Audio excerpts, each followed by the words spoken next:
With a growing tech landscape comes an influx of jobs, and there are plans to make Grand Rapids the next tech hub of the Midwest. But we'll get to that later. Right now, let's focus on who those jobs have historically gone to.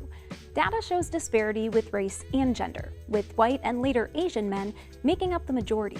But when we look to the top, it's a different story.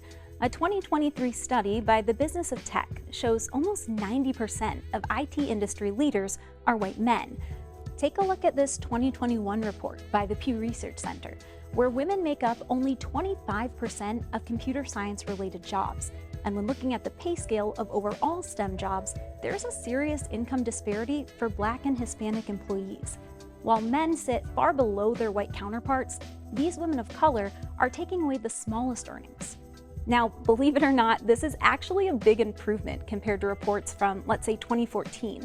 But there's still a big diversity gap in the tech space, and is largely impacting women and Black and brown communities. Here's the cool thing. Groups in our neighborhood are working to create more equitable access to the tech space, and today we'll learn all about them. Let's start with WMCAT, the West Michigan Center for Arts and Technology, and its tuition-free training program. When I think about WMCAT, I first think about the landscape here in West Michigan, right? So we tend to make a lot of lists. We are the fastest growing economy. We are one of the best places to live, one of the best places to retire, Beer City, USA. We're also a city that's living in tension. In Grand Rapids, Michigan, nearly half of the families within the city limit are at or below what's called the ALICE threshold, the minimum income level necessary for survival. In other words, people are working, but not earning enough to take care of themselves or their families. It's a similar story in areas like Cedar Springs, Kentwood, Wyoming, Lowell, and a handful of others in Kent County. That's something Jamon Alexander and his team at WMCAT have set out to shake up. The WMCAT model was inspired by a gentleman out of Pittsburgh. He started an organization called Manchester Bidwell, and that was inspired by his own personal experience. It was a metaphor for how it helped to shape his life. And then recognized that young people were going home to families that also had emerging needs. So we replicated this model in 2005, and we started with arts and tech programming and medical coding, again, as a response to some of these racial and economic disparities that continue to persist. With tuition-free programs, the West Michigan Center for Arts and Technology wants to equip Kent County residents with the skill set needed to achieve their career and life goals.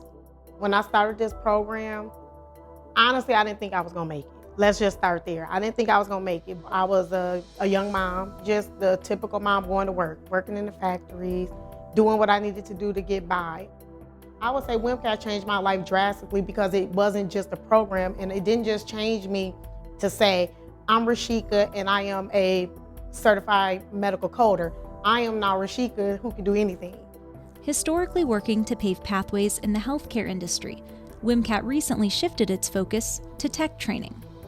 We're excited to launch this cybersecurity and what's called GRC pathway. In short, it is an entry point into information in cybersecurity, connects individuals and families to thriving wages, and connecting families to the digital economy.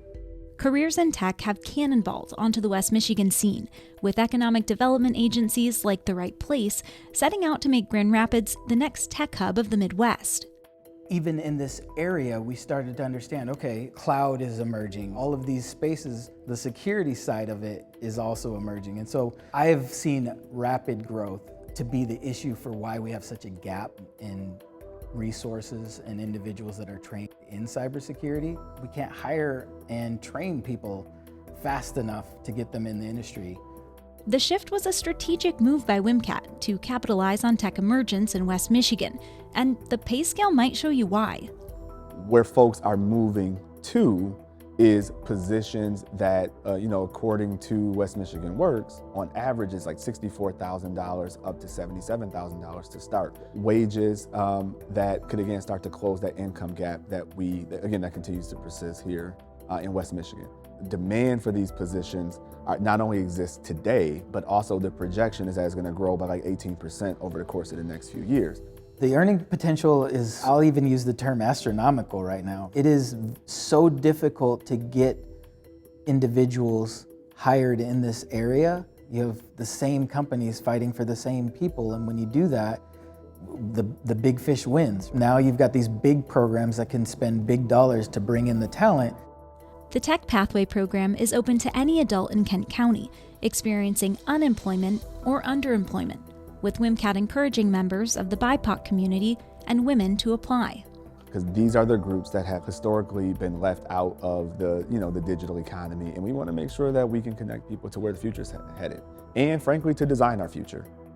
What has been difficult, I would say, IT in general is not very diverse. I've been called a unicorn at locations because it's like, oh, you're a Black African-American person that can do cybersecurity? Wow. There's teams of people, hundreds of people, and I'll be the one African-American Hispanic in that space, and that's an everyday thing. If I jump on a meeting, I'm not expecting to see another that looks like me, but it's happening more and more now. Shaped by WMCAT's previous healthcare tracks, enrollees won't just get tuition-free learning. There's also a stipend to support families during training, as well as organizational assistance.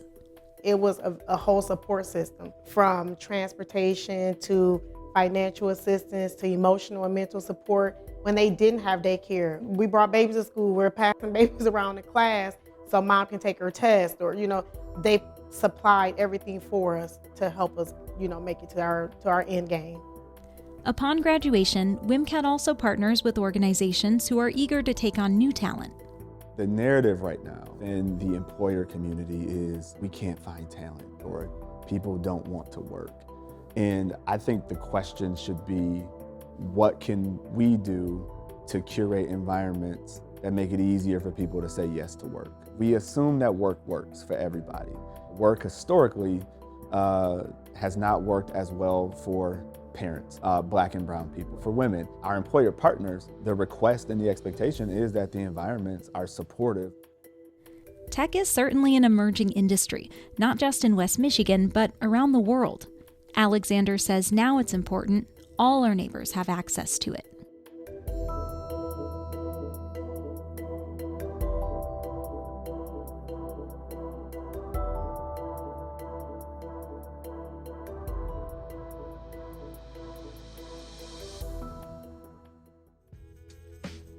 Some very cool opportunities there, and something to note, at the time that interview was first recorded, WMCAT's first ever tech program was just starting to take applications. But this year, that cohort officially graduated and may be well on its way to new high-paying tech careers.